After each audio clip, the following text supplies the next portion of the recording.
एक बार यमलोक के राजा यमराज ने अपने यमदूत को धरती पर एक औरत को लेने के लिए भेजा। जब वह यमदूत उस औरत को लेने के लिए धरती पर पहुंचे तो वह देखते हैं कि उस मृत शरीर के पास दो बच्चियां होती है। एक बच्ची अपने माँ के साथ खेल रही थी और दूसरी बच्ची रोते रोते सो गई थी। यह सब देखकर उस यमदूत को अच्छा नहीं लगा और उस मृत शरीर की आत्मा को लिए बिना ही वह यमलोक के लिए प्रस्थान हो गए। वहां जाकर वह यमराज से बोले कि हे प्रभु, क्या हम उस मृत शरीर में थोड़े समय के लिए जान नहीं डाल सकते क्या, क्योंकि उनकी बेटियां बहुत ही छोटी सी है। पिता के न होने के कारण वह अनाथ हो जाएगी। तब भगवान यमराज जी बोले कि तुमने उस मृत शरीर की आत्मा को ही लाकर अच्छा नहीं किया। यह करके तुम परमात्मा के काम में विघ्न डाल रहे हो। इसके लिए तुम्हें सजा जरूर दिया जाएगा। तब राजा यमराज ने अपने यमदूत से कहा कि तुम धरती पर चले जाओ और तब तक वापस नहीं आना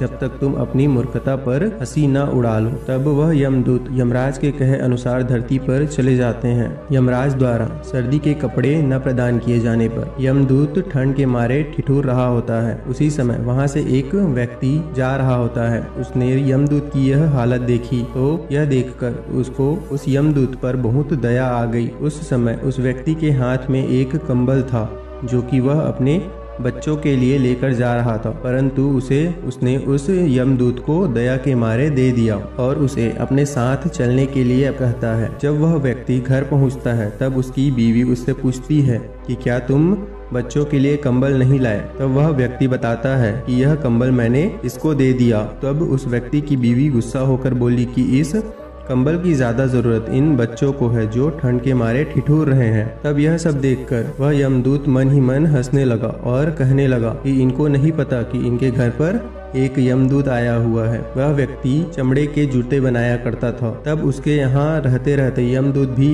यह कार्य करना सीख गया और यमदूत इतने अच्छे से चमड़े के जूते बनाया करता था कि सभी लोग उनसे चमड़े के जूते बनवाने आते थे। एक बार उस नगर के राजा ने अपने सिपाही को उस व्यक्ति के घर भेजा। वह सिपाही उस व्यक्ति के घर एक चमड़ा लेकर जाता है और उससे कहता है कि यह चमड़ा लो और यह चमड़ा आपको यहाँ कहीं नहीं मिलेगा। यह एक बहुत ही अनमोल चमड़ा है और तुम इस चमड़े से राजा के लिए एक सुंदर जूते के जोड़े बना दो। तब वह व्यक्ति यह काम उस यमदूत को दे देता है क्योंकि वह उससे अच्छा जूता बनाया करता था। परंतु यमदूत ने उस चमड़े के जूते बनाने के बजाय एक स्लीपर वाला चप्पल बना दिया।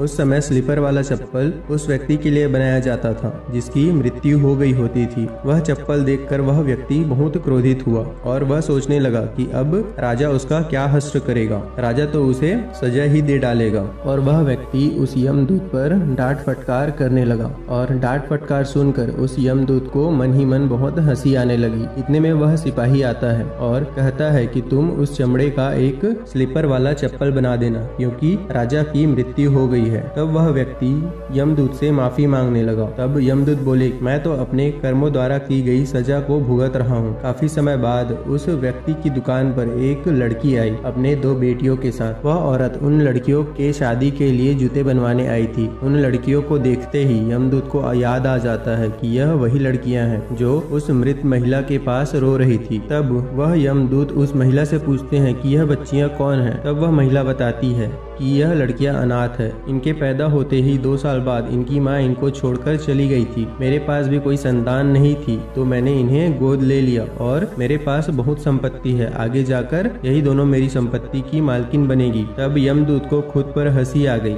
और उसे अपनी मूर्खता का एहसास हुआ। तब वह 3 बार हंसा। फिर वह व्यक्ति यमदूत से कहता है कि अब आप 3 बार हंस चुके हो, अब आप मुझे अपनी हंसी का कारण बताएं। तब यमदूत उस व्यक्ति को सारी बात बताता है और कहता है कि आज मुझे पता चला कि जो होता है अच्छे के लिए ही होता है। जो हो रहा है वह भी अच्छे के लिए ही हो रहा है और जो होगा वह भी अच्छे के लिए होगा। परंतु अगर कोई किसी महिला के साथ गलत कर रहा है, उसके साथ अन्याय कर रहा है तो वह अच्छा नहीं है।